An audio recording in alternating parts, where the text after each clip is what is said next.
نبی کی محبت میں بیٹھے ہیں، ایک شعر سناتا ہوں، یہیں سے اپنی بات کو آگے بڑھاؤں گا انشاءاللہ۔ شب کی خاموش فضاؤں میں، تاروں کی جھلکتی چھاؤں میں، شب کہتے ہیں رات کو۔ یہ جو نبی کے دیوانے بیٹھے ہیں، ہمارے علماء یہاں تشریف فرمائے کہ شب کی خاموش فضاؤں میں،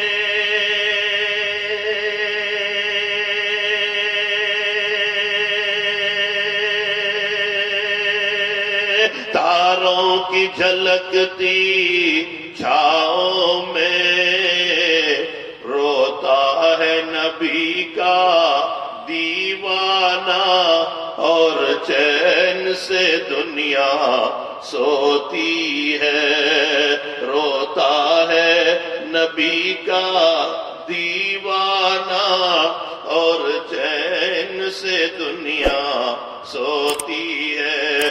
یا رب وہ مدینہ دکھلا دے، سنتا ہوں جہاں ہر شام و سحر کہ یا رب وہ مدینہ دکھلا دے،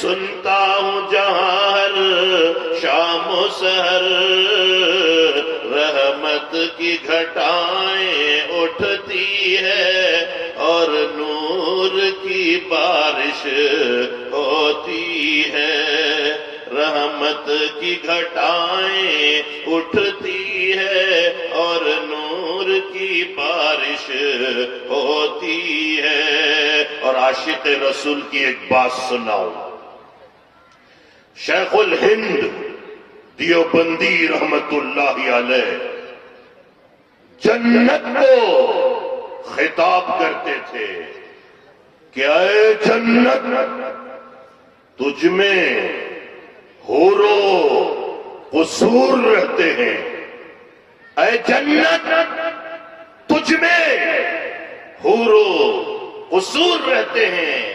میں نے مانا کہ ضرور رہتے ہیں، میرے دل کا طواف کر جنت، میرے دل میں حضور رہتے ہیں۔ میں آج اسی نبی کی بات بتانے چلا ہوں، زیادہ وقت نہیں لوں گا، لیکن میرے ساتھ آپ کو چلنا ہے۔ کچھ لینے کی نیت سے بیٹھے، یہاں بیٹھے ہیں اتنی رات تک، آج ہماری آنکھوں سے اگر آنسو کے قطرے گریں گے، اللہ کی قسم یہ آنسو کے قطرے زمین پر جانے سے پہلے اللہ ہماری مغفرت کے فیصلے سنا دیں گے۔ میں نے قرآن مقدس کی آیت تلاوت کی ہے، اور اس آیت کریمہ میں نبی کا اخلاق اللہ بیان کرتا ہے۔ اللہ یہ کہتا ہے کہ اے میرے محبوب، میں نے اخلاق عظیم آپ کو دیا ہے، بڑا اخلاق۔ قرآن کہتا ہے اخلاق عظیم دیا ہے، آپ کا کیریکٹر سب سے اچھا ہے۔ میں خدا نے آپ کو یہاں دیکھیے، میں اللہ کی قسم کھا کر کہتا ہوں، نہ خدا، نبی آخر الزمان حضرت محمد الرسول اللہ صلی اللہ علیہ وسلم سے پہلے، نہ اب نہ اس کے بعد اتنا بڑا اخلاق والا پیدا کرے گا۔ نبی سے بڑھ کر کوئی اخلاق والا ہو نہیں سکتا۔ دنیا کی تاریخ اٹھا کر دیکھیے کہ نبی گالیاں سن کر دعاؤں کا تحفہ پیش کر رہے ہیں۔ نبی کو کوئی دیوانہ کہتا ہے، کوئی مجنون کہتا ہے، کوئی ساحر کہتا ہے، یہاں تک کہ میرے اور آپ کے نبی سجدے میں ہے